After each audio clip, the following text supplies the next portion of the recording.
The savanna extended endlessly as the light began to fade, the tall grasses bending gently with the breeze, their soft rustling barely audible against the encroaching silence. Upon the earth lay the lion, a creature of immense power, whose name once rumbled across the land like thunder in the distance. His tawny coat melted into the golden tones of the grass around him. His chest rose and fell with slow, uneven breaths, labored and strained. There was nothing majestic in the way he lay, no trace of dominance in his stillness. Only a quiet and unsettling fragility. This was not the stillness of rest, but something far more painful, a subtle warning murmured by the land itself. At the edge of the clearing stood an observer, a figure little more than a silhouette against the deepening sky. For some time, he had watched the lion, his gaze unwavering, his mind calm yet burdened. The savanna was a realm of hunter and hunted. But even amidst such fierce life, there was something distinctly different about this moment. Across the lion's shoulders ran shallow scratches, marks of a battle he had clearly lost, his limbs now weak from the struggle. The pride was absent, and the man could sense the weight of that absence, the isolation woven into the lion's very posture. It was a quiet yielding to the land, to the animal kingdom, where even kings may stumble. The lion's amber eyes, once piercing and commanding, shifted faintly toward the man. The movement was delicate, almost unseen, yet within those eyes lay recognition, not of threat, but of presence. The pain reflected there was not born of fear, but of exhaustion, a long, silent war with something far greater than the wounds upon his frame. The man did not move, did not draw nearer. He respected the boundaries between them. Understanding that even here, where the line between life and death grew thin, respect remained the only true currency of the wilderness. The lion's heavy breathing seemed to grow deeper as the evening shadows stretched further still across the plains. The warmth of the day began to slip away, replaced by a cooler breeze. Between them, the stillness grew thick with a quiet tension, the kind that speaks of untold stories, of survival clinging to the slenderest thread. The man felt his own pulse steady, as if his body had somehow fallen into rhythm with the lion's slow cadence. Both remained, waiting for something. A sign. A choice. A moment that might alter everything. Time itself appeared to slow as the lion's gaze drifted toward the horizon, where the final light of day sank below the earth. His breath was shallow now, barely stirring the air around him, but still present. The man stepped forward slightly, though there was no haste in his movement, only the quiet gravity of the moment, of standing at the threshold of something fragile, something that might dissolve if rushed or forced. There was no solace in this stillness, no comfort, only the vast, indifferent land stretching around them, where life and death moved together in the same soft, unbroken rhythm. Once more, the lion's chest rose, slow, laborious, before his eyes closed again, his body yielding to the pull of exhaustion. The savanna lay quiet, yet the air felt heavy with the question of what was to come. Without a word, the man turned and withdrew into the growing dark, leaving the lion to his silent struggle beneath the fading sky.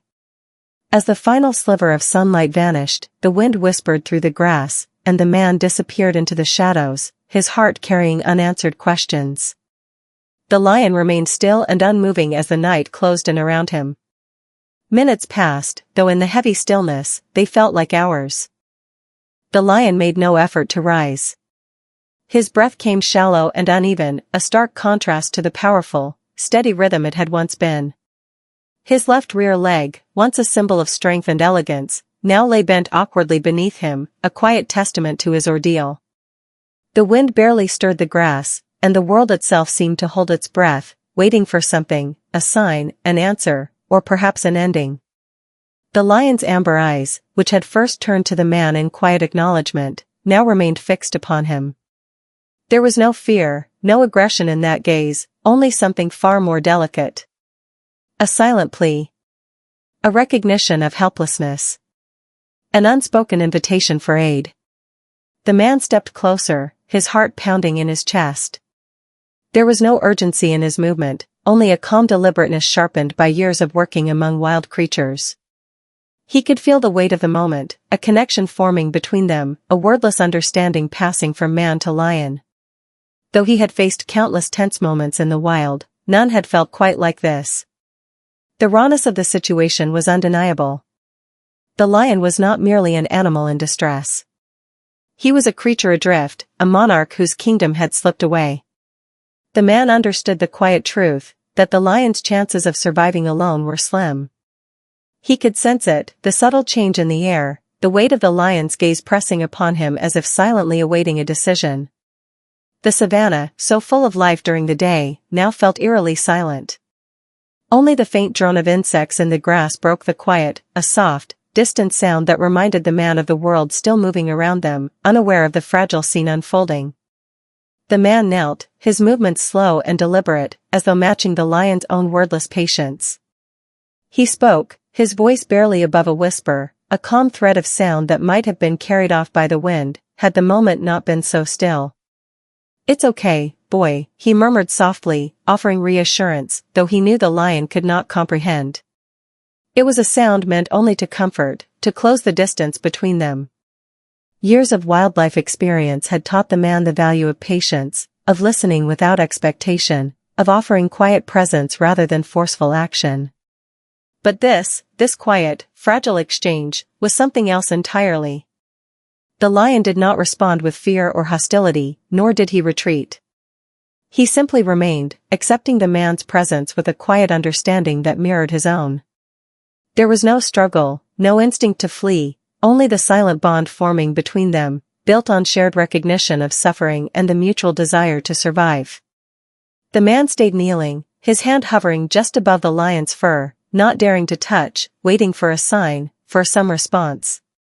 But the lion did not flinch. His body, though still tense, seemed to soften slightly beneath the man's gaze. There was no movement beyond the faint rise and fall of his chest. The man's heart pounded, not from fear, but from the gravity of the decision now before him. This was no longer mere observation. It was a quiet choice, a choice to intervene, to help, to reach across the boundary between human and wild. The savannah spread around them, vast and unrelenting. The man could feel the weight of its expanse, the silent pressure of time, as the world beyond continued, unaware of the delicate bond forming between them. The lion's gaze never wavered, the connection between them deepening. And in that moment, the man knew that regardless of the outcome, the decision had already been made. The lion had asked for help, and he had answered. The man drew nearer, his steps careful and measured, the dry grass whispering beneath his boots as he knelt beside the lion. His hands were steady, but his heart quickened, aware of the danger that always accompanied approaching a predator, especially one so vulnerable. The lion was no longer the mighty hunter, the powerful force of nature that had once ruled the savannah. He lay there, weak and still, his body sagging with exhaustion, a creature stripped of strength, a shadow of the king he had once been. The man could feel it, the weight of trust in the air, unspoken yet undeniable. In his pain, the lion had not lashed out or withdrawn. Instead, he remained still, offering the man a quiet vulnerability, as though he sensed that help, however rare, might be within reach. The lion's chest rose and fell, but no longer with the deep rhythm of a healthy predator. Now there was a faint whimper, a low, sorrowful sound escaping his lips. It was not a roar or a growl, but a sound born of pain and acceptance. The man's throat tightened at the sound, but he did not waver. He knew this was a delicate moment, one that could shift toward fear or toward trust. The lion's amber eyes, once sharp and commanding, softened in the man's presence, though they still carried the weight of untold stories. They flickered with something like gratitude, or perhaps an unspoken plea for relief. The man reached out, his hand hovering just above the lion's side. He moved slowly, carefully, uncertain of the lion's reaction, yet knowing that this moment was one of rare communion, a connection between species that could not be easily explained. The air between them was thick with the silence of the savannah, the faint hum of insects filling the space where words could not reach. With a tentative breath, the man lowered his hand just enough to brush the lion's side, his touch gentle, seeking only comfort. The lion's muscles tensed for a moment, the instinct to recoil flickering like a faint ember. But then something shifted. Slowly, the lion adjusted his weight, his body allowing the man's touch. The tension in his frame eased ever so slightly as the man's warmth reached him. It was not the kind of touch that promised healing or swift answers, but it was comfort, a small offering of peace in a moment of suffering. For a long moment, they remained there, the man's hand resting lightly against the lion's side, offering the softest reassurance he could. There was no rush, no need for more.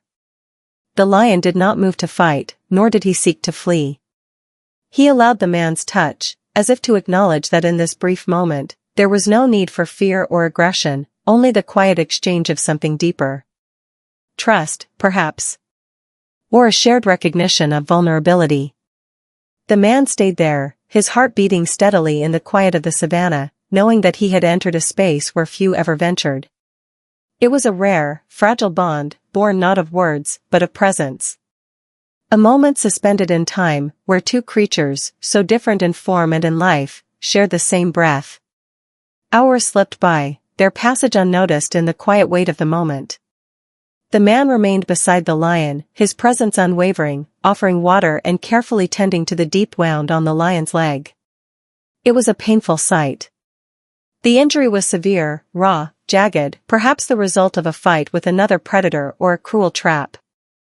The man worked with methodical care, his hands gentle as he cleaned the wound, ensuring that each movement was slow, deliberate. He knew that any sudden motion could break the fragile bond they had formed, the trust that was just beginning to settle between them. The lion, though clearly in pain, did not resist. His eyes were half closed, his body still, as if he understood the necessity of this human touch, as if he had reached a quiet decision to accept help in whatever form it came. There was no aggression, no defensiveness, only a deep, unspoken trust that grew stronger with every passing moment. The savannah stretched out around them, the day slipping into evening, but time seemed to slow within the circle of this delicate exchange. The man could feel his pulse steadying, but also a deep unease gnawing at him. It had been hours, and while he had done everything he could, the lion's condition still seemed dire. The weight of the situation hung in the air, the tension in the lion's body still palpable. The man had treated the injury with everything he had, but he knew that there was only so much he could do. His thoughts turned to the harsh realities of the wild. Survival was not guaranteed, no matter the efforts made. Just as the man began to wonder if he had done enough, if it was even possible for the lion to recover, the silence of the savannah was broken by a soft sound, a low rumbling growl from the lion's throat. It wasn't the menacing sound of an alert predator, but something different. It was a sound born from deep within the lion, a low vibration that seemed to resonate with the land itself. The man's heart skipped a beat, unsure of what to make of the sound. The lion's eyes flickered open, their amber depths still clouded with pain. But something else was there now. A glimmer of strength. A quiet flicker of the life force that had once commanded the savannah. The man could see it, feel it in the air around them. The lion was not done yet. With a slow, hesitant movement, the lion shifted. The muscles in his legs trembled, but he pushed himself upright, his body straining against the pain, his weight shifting slowly as he stood. It was a tentative movement, unsure, but it was enough. The man held his breath, watching the lion's every motion, his heart swelling with a fragile hope. The lion's body swayed slightly, his legs still injured. But there was a quiet defiance in his posture, a will to rise despite the odds. The man stepped back, giving the lion space, his eyes fixed on the creature as he took this first fragile step toward recovery. For a long moment, they simply watched each other. The lion stood there trembling, his breathing still uneven, but he was on his feet. There was no dramatic roar of triumph, no sudden burst of strength, just the quiet miracle of survival unfolding in real time. The savannah seemed to hold its breath, the soft rustle of grass the only sound in the growing darkness. The man felt a flicker of hope rise in his chest, a sense that perhaps this was not the end after all. Slowly, quietly, the lion had found the strength to stand, and in doing so, had reminded the man of something sacred. The resilience of life, and the quiet power of trust. As the first light of dawn began to filter through the trees, casting a soft golden glow across the savannah, the lion took his first tentative steps into the wild. The air was still cool, and the earth beneath his paws was damp with the night's remnants, but the lion moved with a newfound purpose. His limp, though still present, was less pronounced. The fluidity of his movement returned as strength gradually crept back into his limbs. His once dulled coat glistened slightly in the early light. The powerful muscles beneath it once again flexed with grace. For the first time in days, he moved with the unmistakable air of a predator. His head held high, his body more alert, more attuned to the world around him. He was no longer the broken creature of the previous days, but a king slowly reclaiming his throne. There was a quiet pride in his every movement, a subtle reminder of the strength that still lay beneath the surface. The man watched from a distance, his heart full of quiet pride and a deep sense of gratitude. He had been part of something sacred, a moment that could never be fully understood, a rare exchange where the boundaries between human and animal had blurred. In the few hours they had shared, something had passed between them. A connection forged not in words, but in mutual trust, in the recognition of vulnerability, and in the acceptance of help.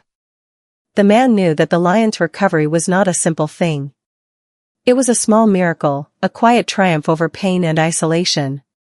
He had watched the lion's trust in him grow, and now, as the lion prepared to leave, he felt a profound sense of fulfillment. His role had been to give the lion a chance. But it was the lion who had chosen to rise again. There was no grand gesture, no roar of victory, only this quiet departure as the lion took back his place in the vast untamed world. As the lion reached the edge of the clearing, he paused for a brief moment, turning his head one final time. His amber eyes, still filled with the faint traces of pain, but now steady with purpose, met the man's gaze. There was no need for words between them. No farewell, no gratitude to be expressed, only an unspoken acknowledgement, a shared understanding that this moment, this bond, had been a fleeting but significant part of both their lives. The lion's gaze lingered for just a heartbeat, a silent thank you that needed no explanation. Then, with a soft growl, he turned away, his powerful body melting into the grass as he disappeared into the wild. The man stood still, his heart a little heavier, but also lighter. The lion had given him something in return, a quiet reminder of the resilience of life, of the trust that can exist between species when the conditions are right. He watched as the lion's figure faded with the sunrise, swallowed by the vastness of the savanna, until only the rustling of the grass remained. The man's breath slowed as he took a deep, steadying breath, knowing that in this simple, unspoken moment, something extraordinary had happened. The lion was once again a part of the wild where he belonged, and the man was left with the knowledge that he had been entrusted with a rare and precious moment. And though the lion had gone, the connection they had shared would remain, etched into the fabric of the land itself, quietly fading with the